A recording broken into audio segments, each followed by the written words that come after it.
History forgets the whispers. It remembers the battles, the treaties, the famous outlaws, but it forgets the stories of lives shattered and remade in the crucible of the frontier.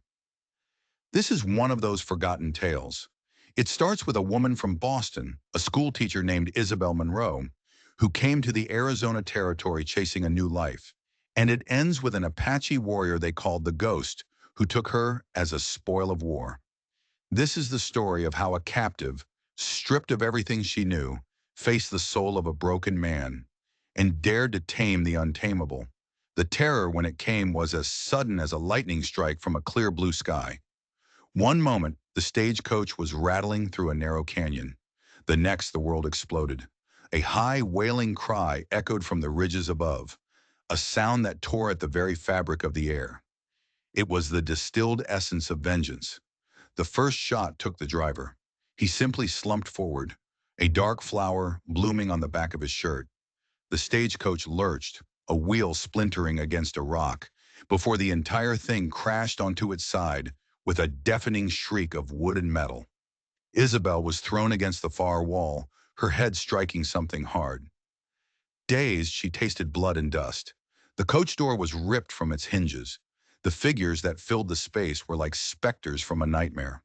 Lean, hard men, their skin the color of burnished copper, their faces grim and impassive. Apache. They moved with brutal efficiency. One warrior dragged the prospector out. A struggle, a glint of steel, and then silence. Another took the reverend, who offered no resistance, his prayers ending with a sickening thud. Isabel huddled in the corner, her mind unable to process the sheer speed of the carnage. This wasn't a battle, it was an extermination. Then he appeared. He didn't storm in like the others. He moved with a liquid grace that was utterly terrifying. He was taller than the rest, his body a collection of taut, powerful muscles. A single eagle feather was tied in his long, unbound hair. But it was his eyes that held her. They were as black and depthless as a desert night, and in them burned a cold, ancient fire of pure hatred. This was their leader. His eyes swept the interior of the coach, dismissing the dead men as if they were trash. Then they fell upon her. The world stopped. He said nothing. He simply reached in, his hand closing around her upper arm like a manacle of iron.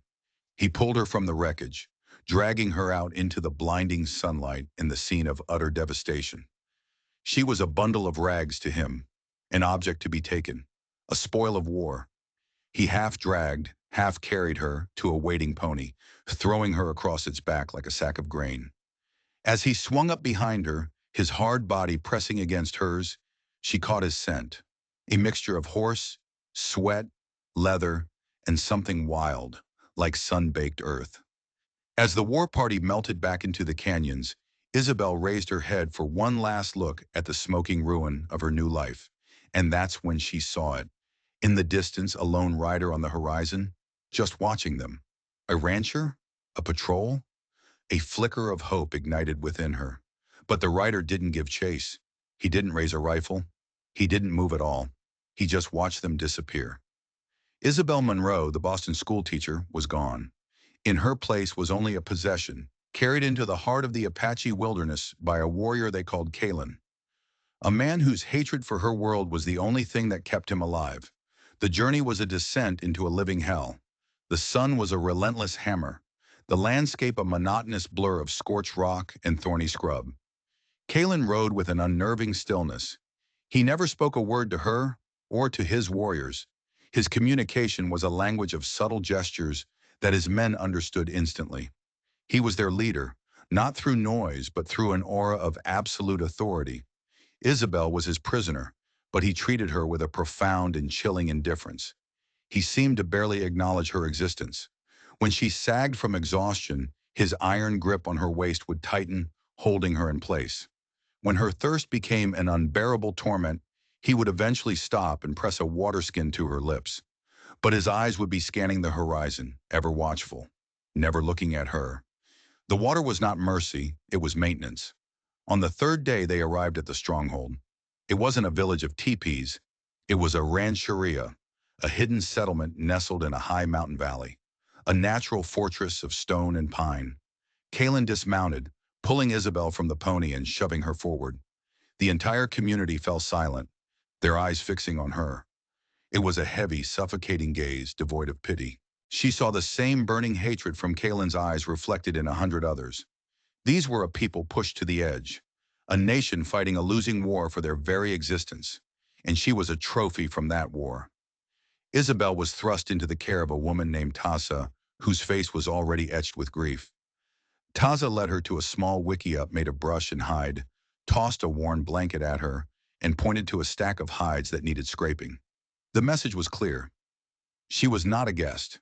She was a slave. Her life became a routine of grueling labor and quiet terror.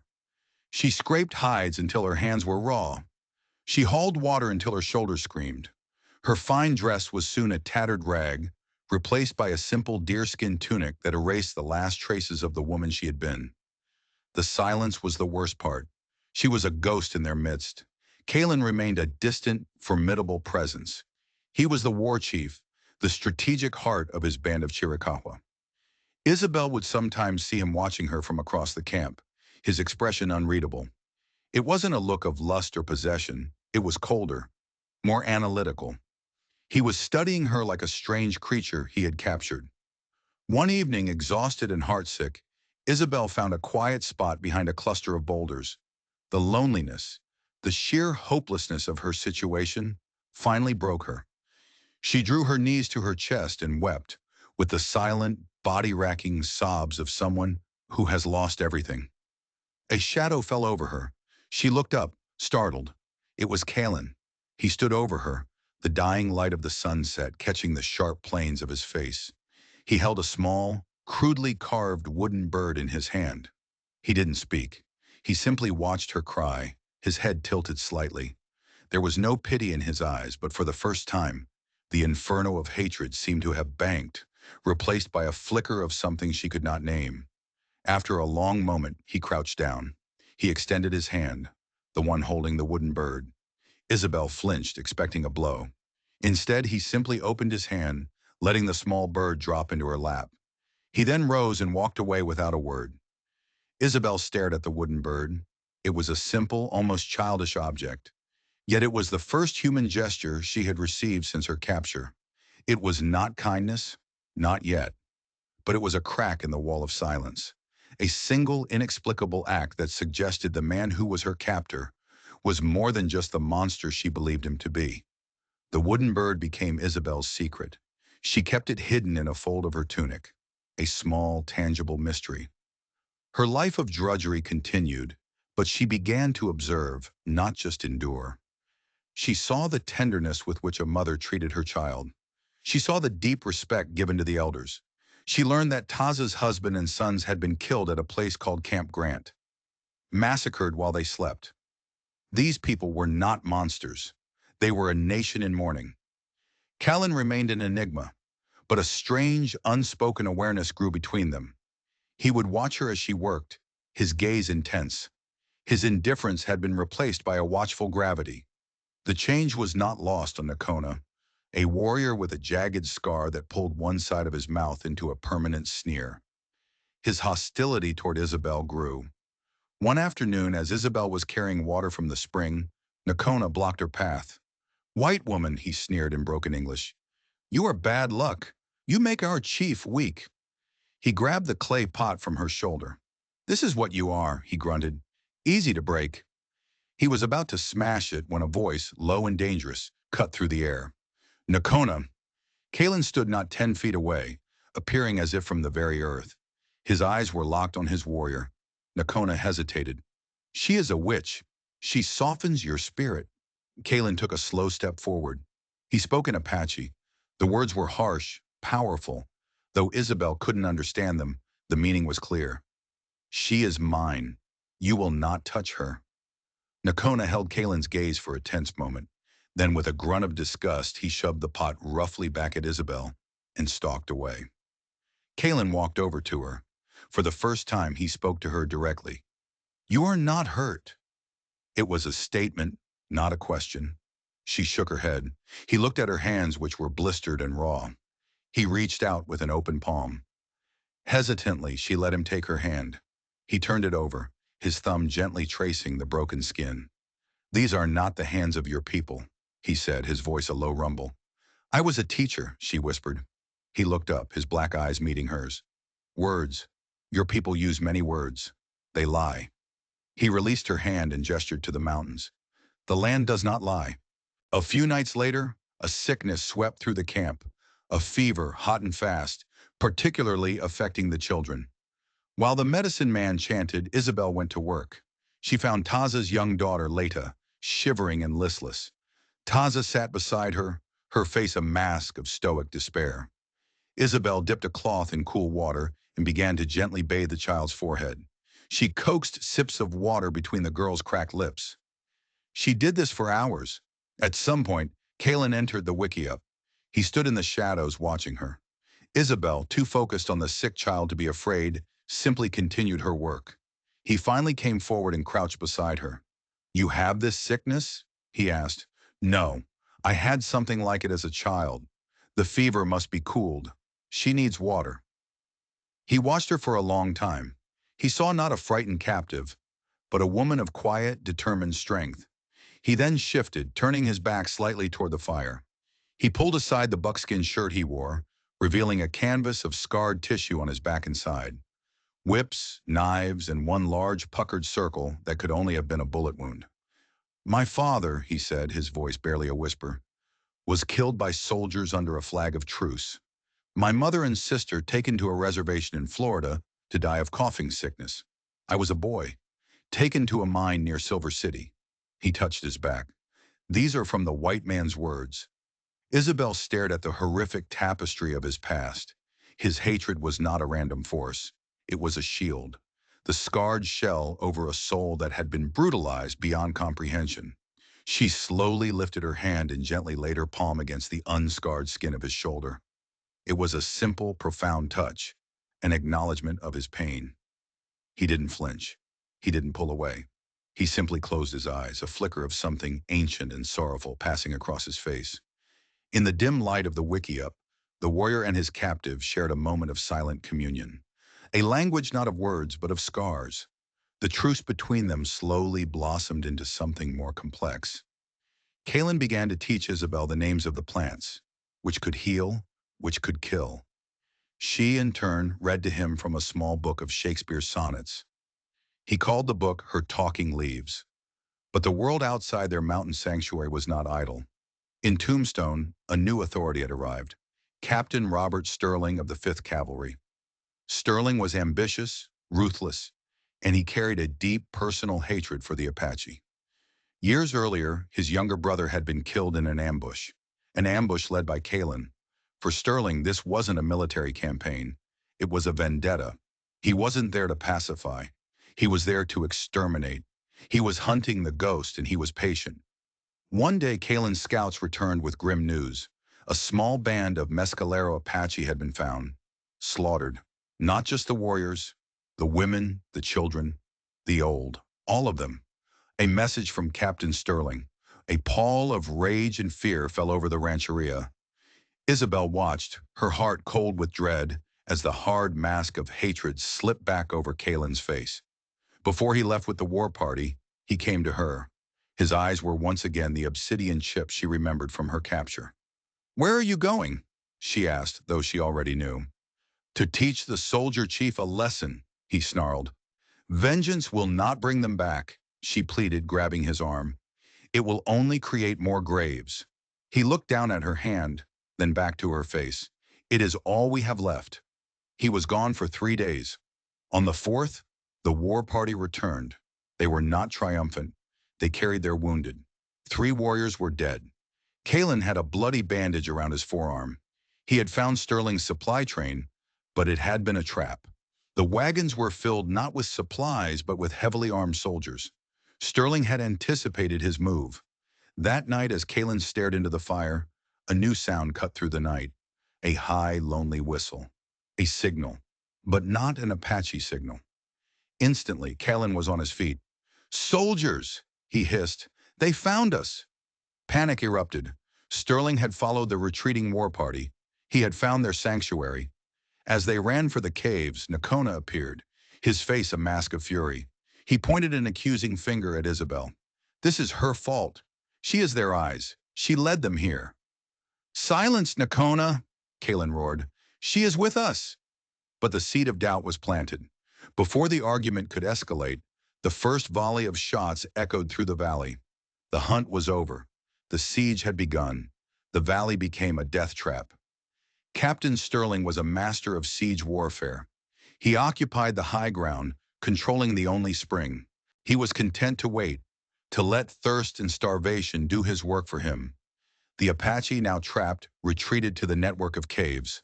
Their fortress had become their prison. Isabel stayed with Tasa and the other women. She was no longer an outsider. She was one of them, sharing their fate. The accusation from Nakona had poisoned the air. Many warriors now looked at Isabel with suspicion. Had she somehow signaled the soldiers? On the third day of the siege, the water ran out. That night, a council of warriors was held. Nakona's voice was the loudest. We must break out. A glorious death is better than dying of thirst like caged rats. Kalen stood against him. A breakout is what Sterling wants. He would mow us down. It would be a slaughter. Then what, Chief? Nakona challenged, his voice dripping with sarcasm. Do we wait for your white woman to save us? The warriors murmured in agreement. Kalen's leadership was being openly questioned. There is another way, Kalen stated, a path he does not know. The Needle's Eye, a narrow passage high on the west ridge. We will move at night. We will become ghosts again. It was a desperate gamble, but it was their only hope. Later, Kalen found Isabel at the mouth of the cave. You heard? He asked. She nodded. It is the only plan. He sat beside her. Before you came, there was only hate. It made me sharp. He trailed off. Now there is something else, she finished for him. For me, it is a weakness, he said grimly. For my people, it could be death.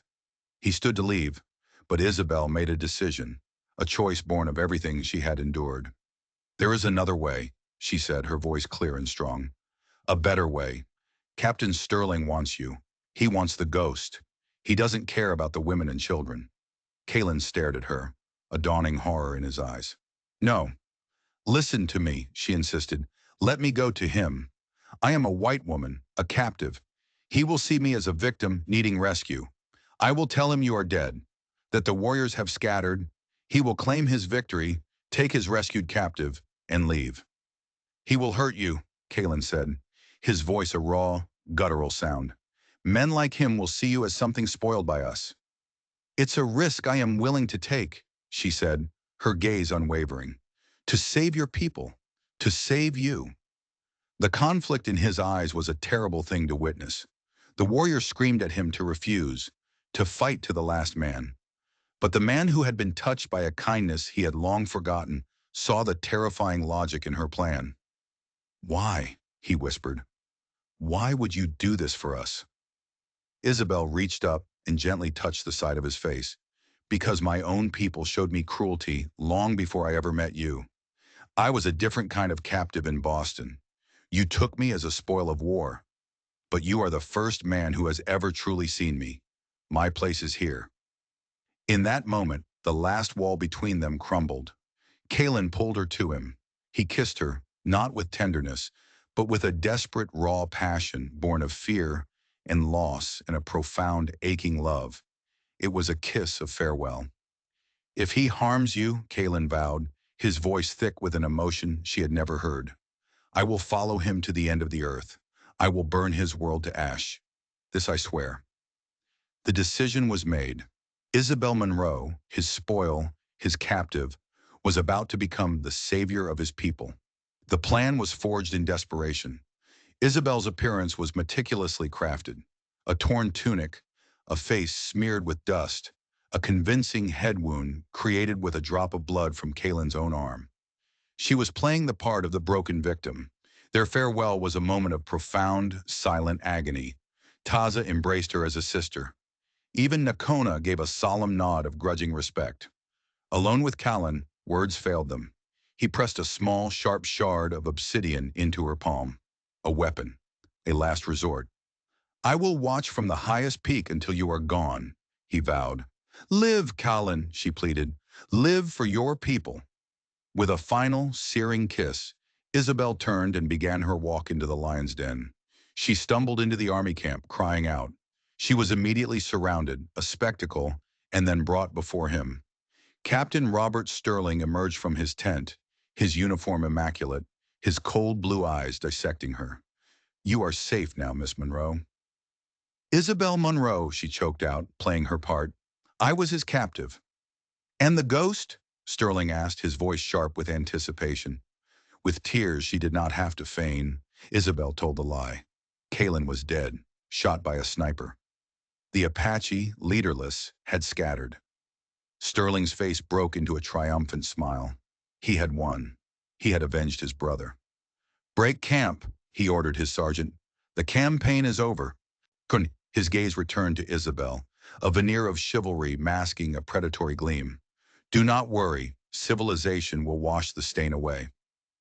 The journey to Tombstone was a surreal nightmare. Sterling paraded her like a trophy. He saw her not as a rescued woman, but as an object he now owned, made more interesting by her time with the savages. She was housed in the finest room at the Cosmopolitan Hotel. But it was another cage, guarded and isolated. The truth of his nature was revealed 2 nights later. He entered her room, the smell of whiskey on his breath, his eyes burning with a possessive fire. "You are a remarkable woman, Isabel," he slurred, advancing on her. "I am your savior." "I am grateful, Captain," she said, backing away, her hand closing around the hidden obsidian.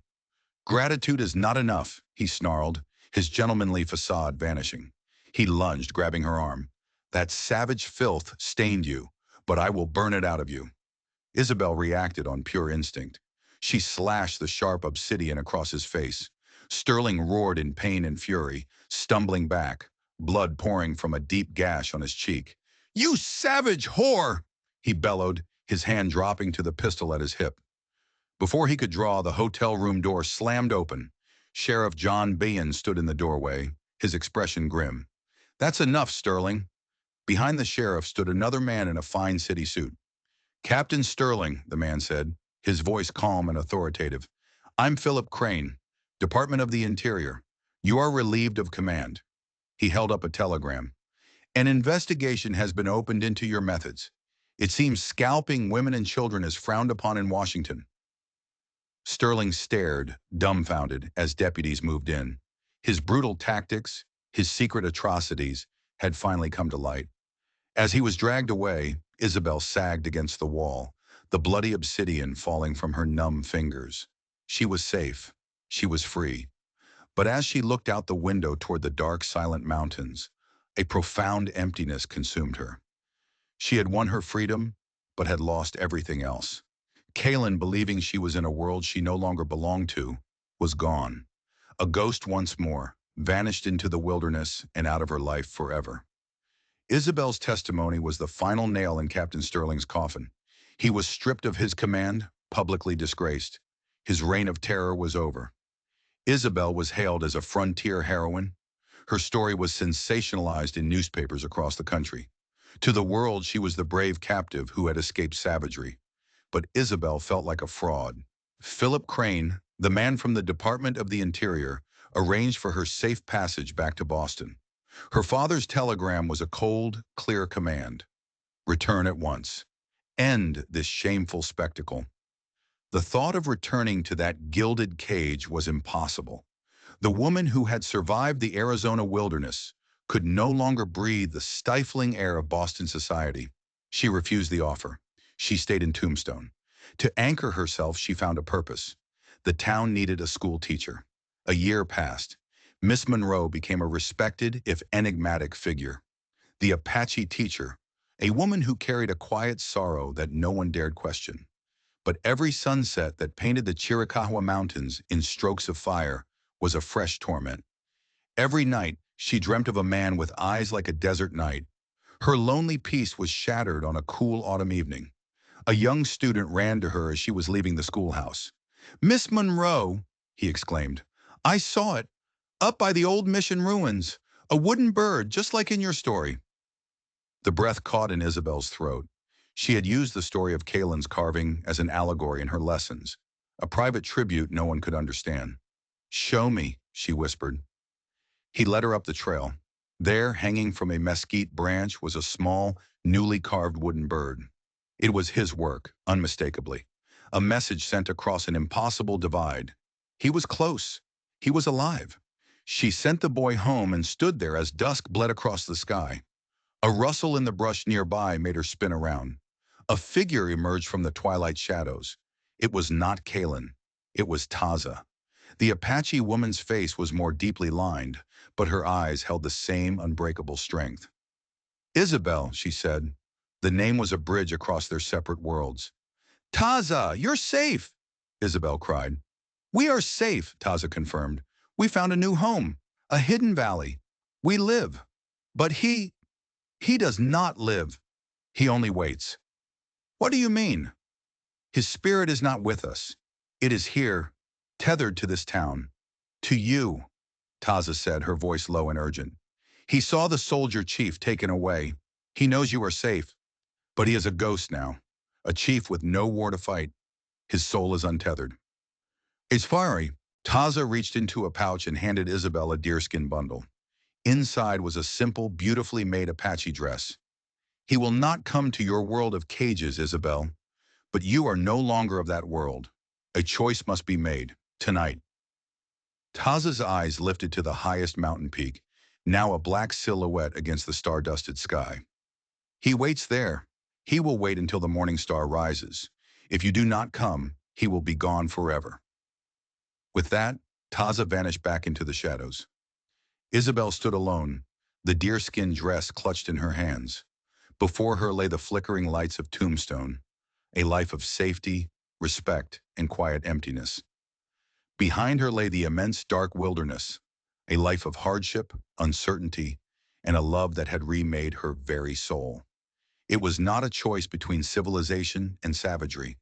It was a choice between two kinds of freedom, two halves of herself. She looked from the town to the mountain, and for the first time in a year, her path was clear. Turning her back on the lights, Isabel Monroe began the long walk toward the mountains, toward the waiting ghost, and toward the only home her heart would ever truly know. Isabel Monroe's story isn't one you'll find in the history books. It's a powerful reminder that history isn't just dates and battles, but a tapestry woven from individual lives of love, loss, and the incredible resilience of the human spirit. It asks us if a soul can be tamed or if it simply finds its match in another. If this story of the untamed West resonated with you, please take a moment to hit that like button and subscribe to our channel for more deep dives into the forgotten stories that shaped our world. Thank you for listening.